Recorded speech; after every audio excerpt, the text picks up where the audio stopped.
بسم الله الرحمن الرحيم halkaan waxaan ka salaamayaa ummadda Soomaaliyeed meel walba ay joogaan dal iyo dibad de waxaan leeyahay subscribe like iyo share kana waa idinka xaqiina hadii aad ka heshaan videogan next videoga kale inta doonay qanxiino arki doonaa insha Allah maanta waxaan jeclaystay waa fayeenkii galmudug inaan ka hadla maanta arrimo ku saabsan bariyahan social media waxa qabsaday in la yiraahdo Roble dadku ay dhahayaan ra'iisul wasaarihii hore ee Soomaaliya Maxamed Xuseen Roble ay ugu dhawaaqayaan magacyo xun aan u qalmin ay leeyihiin ra'iisul wasaarihii hore ee baahan Roble baahan aad iyo aad ugu xumahay waa fayeenkii galmudug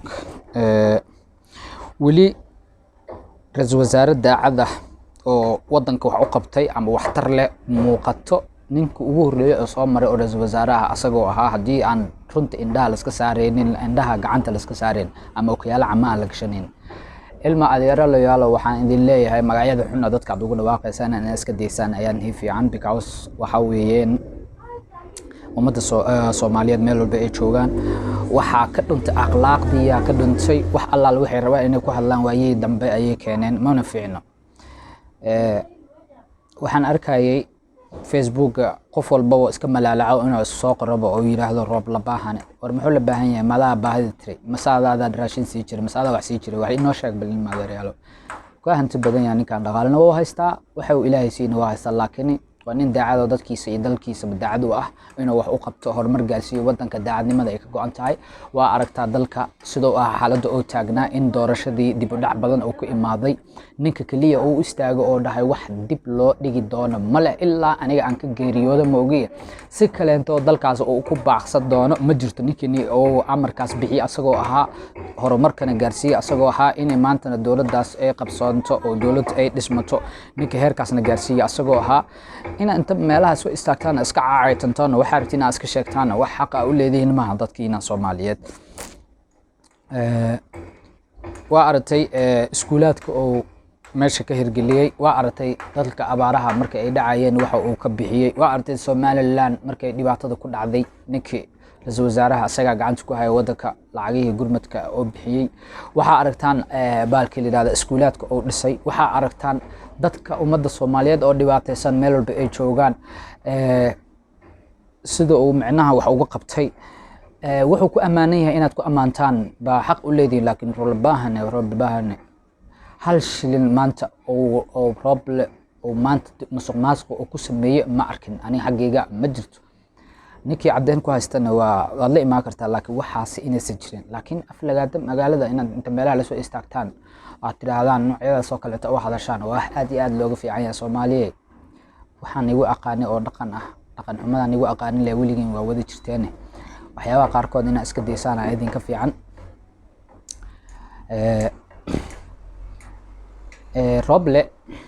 hadii u baahnaa iyo haduu dhirganaaba kulli hadda xilka waa ka dagay mid kale inta cusub ahaayo xilka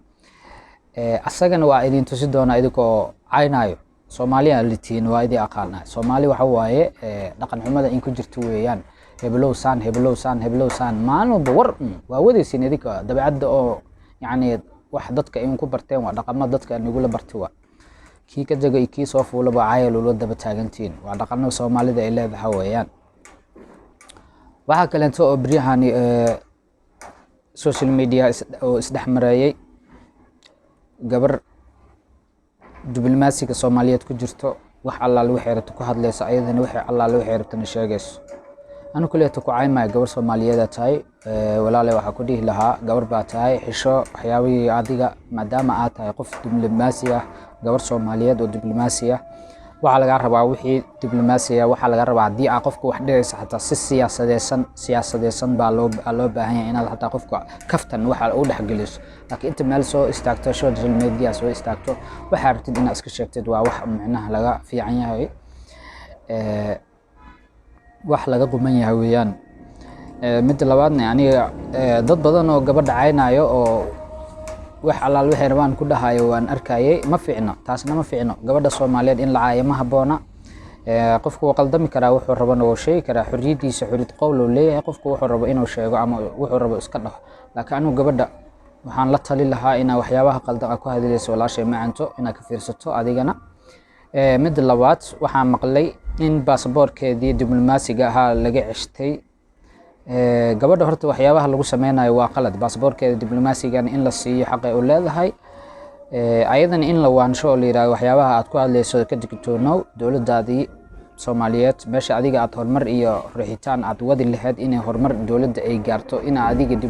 micnaado diblomaasiga akhlaaq xumo ay u bilowdo oo micnaha dowladihii dadkii ka shaqeynayay ama dowladihii dadkii madaxda u ahaa inaad adigana meelaha inta soo istaagto aad afkaaga cay furto, wax laga fiican yahay aad iyo aad looga fiican yahay waaye, ma fiicna. taasaan kaan waani lahaa. gabadha waxaan maqlay inay carartay, yacni baxday, bixitaan ay baxday, baaritaan lagu sameeyey, baasaboorka ay ku baxday xataa inaysan baasaboorka magaca ay sheeganayso inaysan ahayn baasaboor kale, magac kaleeto oo ku qoran yahay. sidaas darteed elboorka in la baaray laga soo helay natiijooyin kaleento oo magacyo kaleento iyo baasaboorka sida qaabka ay ku baxday. marka arrimahaas ii soo baxday. marka midaasna waa qalad. kaas qof diblomaasi adigoo ah inaad baasaboor magaca aad leedahay magacyo kale ku goosato, taas iyo dowladda iyo adiga wixii aad kala heshaan, taas adiga jawaabtiina waa taas. waa xaq immigration-ka u yaallo inuu qabsado taasoo kaleento. waa kaan waaniyey. asalaamu calaykum waraxmatullahi